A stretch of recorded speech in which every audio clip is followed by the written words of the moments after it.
The morning sun rose slow over the Turner land, spilling gold across fields that had known 4 generations of footsteps.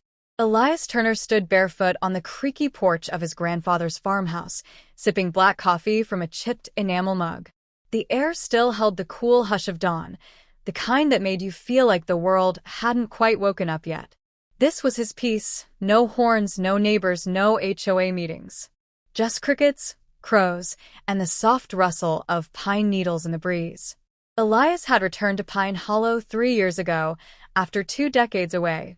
12 in the army, 6 drifting through cities that had no room for quiet men, and the rest trying to forget both. When his grandfather, Calvin Turner, passed at 96, Elias came back to bury him and never left. Calvin had left him everything: the 2-story farmhouse, the crumbling barn, the beat-up Chevy in the shed, and all 296 acres of land that stretched west past the creek and into the hills. The land was old, untamed in parts, thick with woods and tangled underbrush, but marked clearly with cast iron boundary stakes set by Calvin's father in 1921.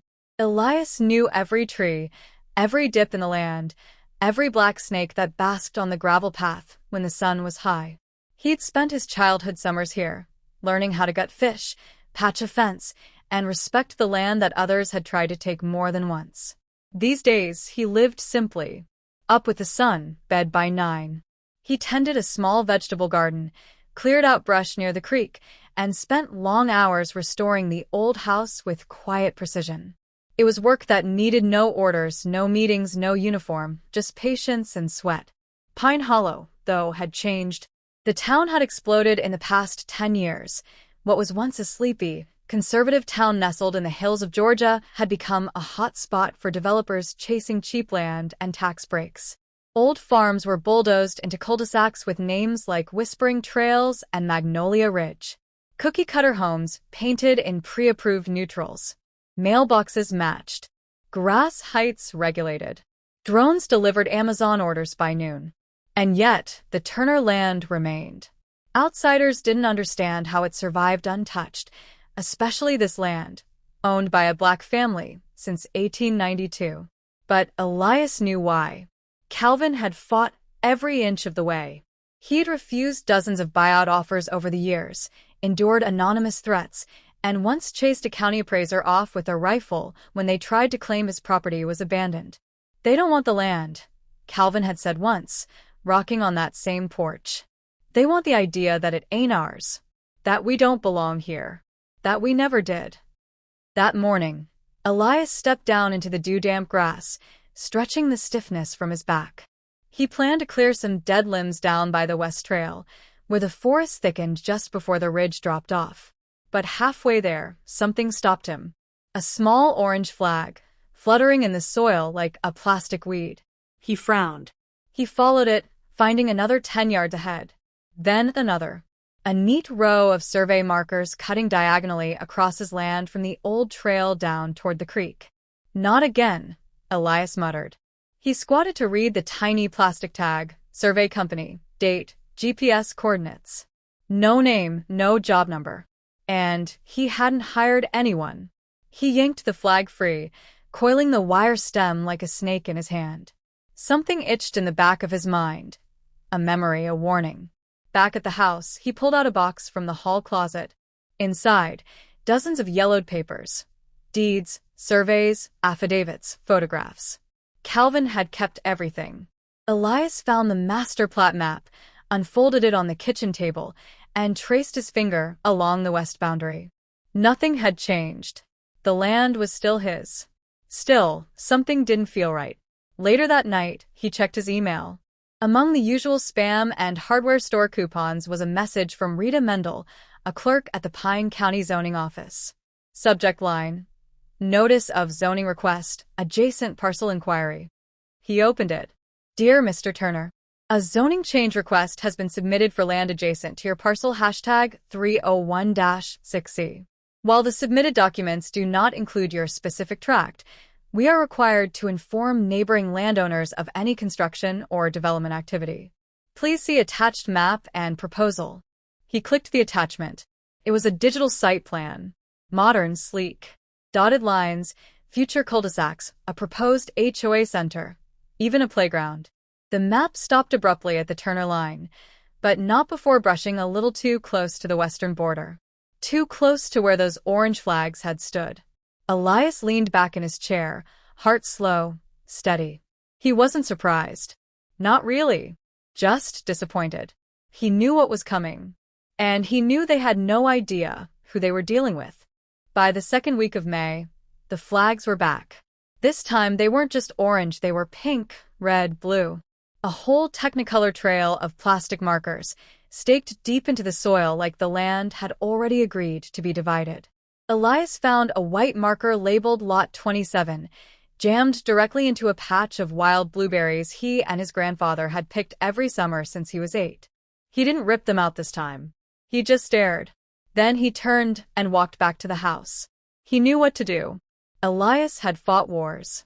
He didn't rush into battle. Instead, he began pulling files. Old maps. Utility easements. The original land grant, yellowed and sealed with a wax stamp, tucked inside a manila envelope marked for E. Turner, in case of *T. It wasn't long before the machines came. Bulldozers, backhoes, trailers.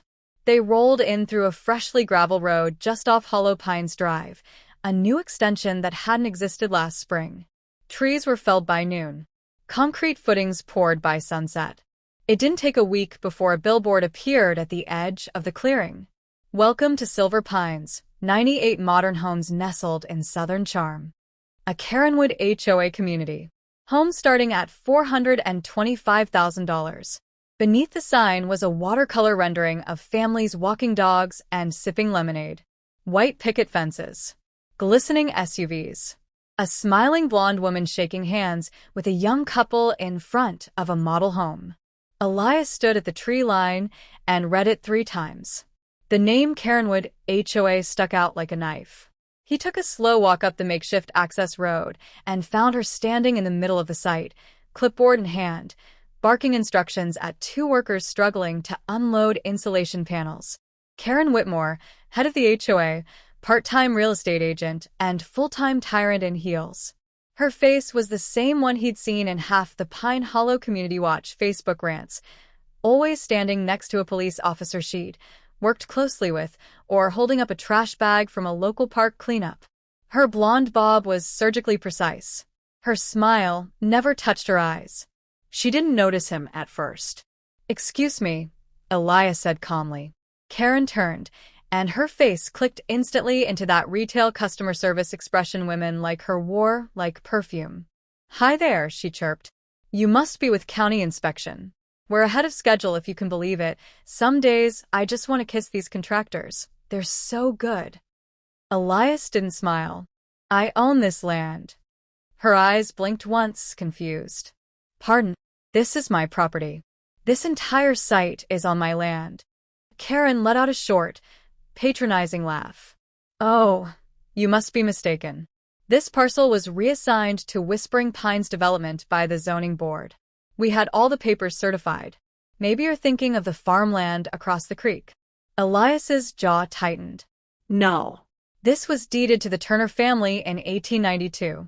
My grandfather maintained that deed until the day he died. I've got every document, every plat, survey, and recorded line. You're trespassing." Karen's smile twitched but didn't fade. "Well, I don't know anything about that. You'll have to take it up with zoning if you think there's a discrepancy. But our lawyers went over everything. And I think you'll find that abandoned land, especially when not actively maintained, is subject to reallocation." "That's not how that works," Elias said flatly. Karen's gaze sharpened. "Well, then perhaps you should get a lawyer. Until then, you'll need to stay off this job site." He stared at her for a long moment. Then he nodded. "Got it." He turned and walked back to the woods. Back home, he called Rita Mendel at zoning. "Rita," he said, "I think someone submitted forged documents under my parcel." She sighed like she'd been waiting for this call. "Yeah. I had a feeling you'd be ringing." "You saw them?" "Sure did. Someone filed a quitclaim deed from a company called Falconridge Holdings. Claimed you sold the Western Tract for agricultural redundancy purposes." Signature didn't match. I flagged it for review, but let me guess. It was approved anyway. Afraid so. Temporary zoning permit was rushed through by a council subcommittee. Odd timing. No public hearing. Falcon Ridge Holdings. Elias pulled up the Secretary of State's online registry. It was a shell company, registered to a P.O. box. One director listed, J. Whitmore. He didn't need to guess who that was. Karen's husband, Jackson, local land surveyor and real estate consultant. The pieces slid into place like dominoes. Karen hadn't just built on his land. She'd stolen it. By mid-June, concrete trucks were running daily. Framing crews pounded nails into new skeletons. Sprinklers were already installed on unfinished front lawns. HOA flags fluttered proudly along the entrance road like little white lies. Residents started arriving, even before homes were finished. Eager young couples, retired boomers, real estate investors. Some waved. Some didn't. A few stared openly when Elias walked the border trails. One afternoon, a private security guard pulled up in a golf cart and asked what he was doing, lurking around. "I live here," Elias said simply. The guard frowned. "In the woods. On my land." The man didn't respond, just radioed something and drove off. The first 4th of July after the houses were up, Silver Pines held a block party. Flags waved from porch beams. Kids rode bikes with streamers trailing their handlebars. Fireworks burst over rooftops while country music thumped out of Bluetooth speakers. Grills sizzled, and folding tables overflowed with deviled eggs, burgers, and store-bought potato salad. Karen Whitmore stood at the center like a queen at her own coronation, sipping rose and giving interviews to the town paper about community pride. Elias watched the red, white, and blue chaos from a distance, sitting on his porch, boots crossed, a glass of iced tea sweating in his hand. Every light they strung, every step they danced, every breath they grilled, all on land that was still his. He didn't bother confronting them anymore. It was pointless. The residents had been sold a lie by people who didn't care if the ink was forged, so long as the money flowed. Most didn't even know his name, just that he was the guy who kept walking through the neighborhood like he owned the place. Which he did. But they weren't ready to hear that. A week later, Elias received a letter in a pristine white envelope hand-delivered to his mailbox. Karenwood Homeowners Association. Notice of cease and desist. Unauthorized presence on private property. The letter accused him of repeated trespassing, unauthorized surveillance, and intimidating behavior. It demanded he cease entering the community boundaries of Silver Pines or face legal action. The bottom was signed in perfect cursive. Karen Whitmore, HOA chairwoman. Elias folded it neatly and placed it on the same nail where his grandfather had once hung past due notices from the bank, every one of them ultimately voided when Calvin proved their figures were wrong. Later that week, he attended a town council meeting. Karen was there, of course, seated front and center in a navy blazer, smiling for cameras. Her speech was polished. "We are building more than just homes," she said. "We're building a future. A place where rules and values matter again. Where families can grow in safety. Without," she glanced toward Elias, "disruption." She never said his name. She didn't have to. Elias stood up when she finished. "My name is Elias Turner," he said, voice calm but firm. "I'm the legal owner of parcel 301-6E. That includes the land now known as Silver Pines. What's happening there is an unlawful development built on stolen property. I have full documentation. I've filed suit in county court. And I will see every one of you in court if necessary." The room went still. A few council members shifted. A reporter scribbled something down. Karen blinked, and for the first time in months, her mouth tightened at the corners. Back home, Elias placed the court filing on his desk next to the deed. The folder was thick. Historical land surveys, aerial photographs from the 1970s, every tax record, every permit, every legal document Calvin had ever preserved. He'd hired a real estate attorney out of Atlanta, a sharp woman named Tasha Glenn who specialized in property fraud. Tasha had taken one look at the forged quitclaim deed and laughed. They didn't even try, she said. This is a template off the internet. And look, your grandfather's middle name is wrong. Think it'll hold up in court? Elias asked. Oh, it's going to crush in court. She wasn't wrong. By August, a judge issued a temporary injunction halting further construction on the remaining undeveloped lots, 38 in total. The lawsuit named Karenwood HOA, Falconridge Holdings, and Karen Whitmore personally, as well as her husband Jackson and the real estate agency that handled the sales. News spread fast. Local headlines read, "Lawsuit rocks Pine Hollow. 98 homes built on stolen land." Developer fraud allegations spark panic among homebuyers. Veteran landowner fights back against HOA takeover. Suddenly, the smiles in Silver Pines began to disappear. Residents panicked. Their mortgages, once solid, were now entangled in a legal nightmare. Banks started flagging properties. Homeowners' insurance carriers pulled coverage pending the outcome. Buyers demanded refunds. Open houses were canceled. And Karen? She stopped smiling altogether. But the story didn't end there. Some residents tried to confront Elias, accused him of ruining their lives, of waiting until after the homes were built to sue. One man, red-faced and drunk on boxed wine, shouted from his porch, "You should be grateful we made this place nice again." Elias didn't respond. He didn't need to. Others, though, came quietly. A few knocked on his door, hat in hand, asking if there was any way to stay. Some offered to lease their plots. Some begged him to buy the houses outright so they could walk away with something. "I don't want to kick folks out," Elias told one couple. "But I'm not going to let you stay for free on what ain't yours. You want to live here? Then we draw up a lease. Fair terms. I become your landlord, not some HOA." A handful agreed. The rest didn't. Karen was last to leave.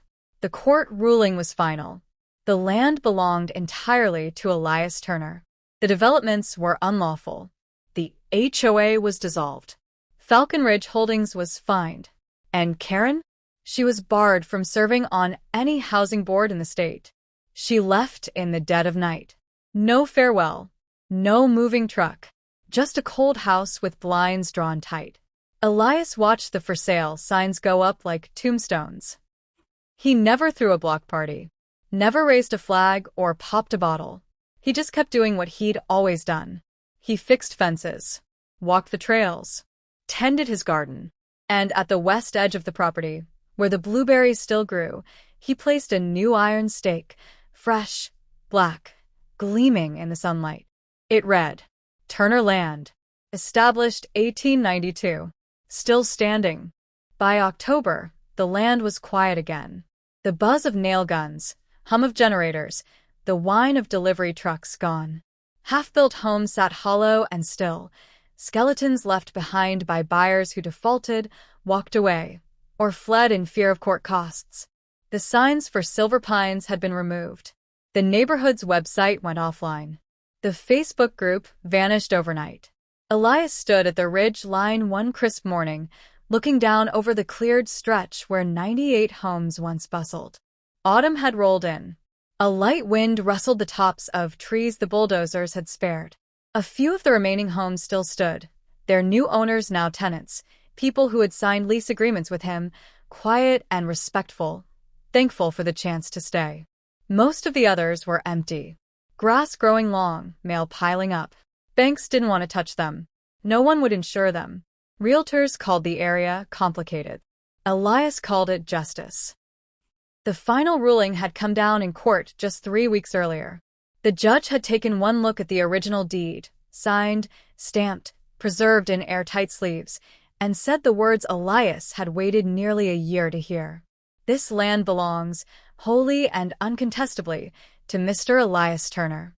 The courtroom was silent. The developer's attorneys tried one last-ditch effort to negotiate, suggesting a co-ownership agreement to preserve home values. Elias declined. He didn't need the money.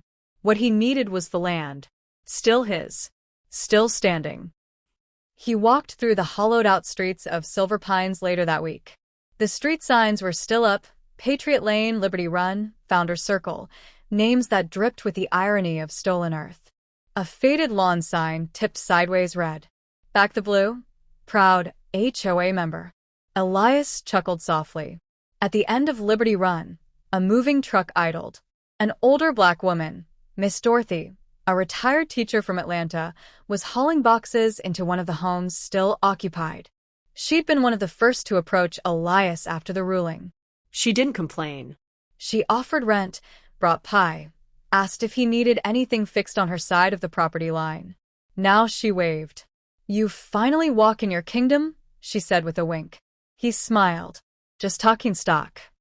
I swept your trail down by the fence. Somebody's kid's been throwing juice boxes over again." "Appreciate it," he said. She laughed. "We're all your tenants now, baby. Least we can do is pick up our trash." Back at the farmhouse, Elias sat on the porch, same spot his grandfather once occupied for decades. The air was thick with pine and the faint scent of turned soil. A deer crossed the far trail at dusk, pausing just long enough to acknowledge him before disappearing into the trees. He reached into the pocket of his flannel and pulled out the original deed again, creased and delicate but intact. The signature at the bottom, Calvin A. Turner, 1955, rested beneath an even older one, Elijah Turner, 1892. He traced the handwriting with his thumb. They had fought for this land with sweat, bullets, and stubborn dignity. Now it was his turn, and he hadn't let them down. The county had even offered to name the Ridge Trail after his family, Turner Line Ridge. He declined. "This land already has a name," he told them. "You just never ask." Karen never resurfaced. Rumors swirled, moved north, changed her name, maybe even facing federal investigation over the forgery. Jackson filed for divorce 2 months after the ruling. The house she built on Lot 1 was repossessed. The Welcome Center was shuttered. The HOA, her pride and joy, dissolved like sugar in rainwater. Elias left her old house standing for now. He toyed with turning it into a community library, or maybe a legal aid office for others fighting land theft. The idea made him smile. But first he wanted silence. Time for the land to heal. Not long after, a letter arrived in a plain envelope. No return address. Inside, a single sheet of paper. Typed. No signature. Some of us didn't know. Some of us were lied to. And some of us didn't care. But we all learned the same lesson. You don't build where you don't belong. Elias folded it once and slid it into a file labeled Aftermath. He didn't care who sent it. Some truths don't need names. Late that winter, snow dusted the tops of the empty rooftops, the first in years to fall untrampled. He watched it from the porch, wrapped in his grandfather's old army jacket. It wasn't vengeance he felt. Not victory either. Just rightness. The world had tried to erase him from his own story. Again. Just like it had erased his grandfather and his great-grandfather before that. But this time, the story ended differently. They'd called it Silver Pines. They'd poured concrete and hung bunting.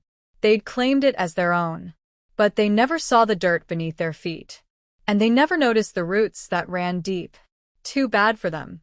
He owned every inch they were standing on.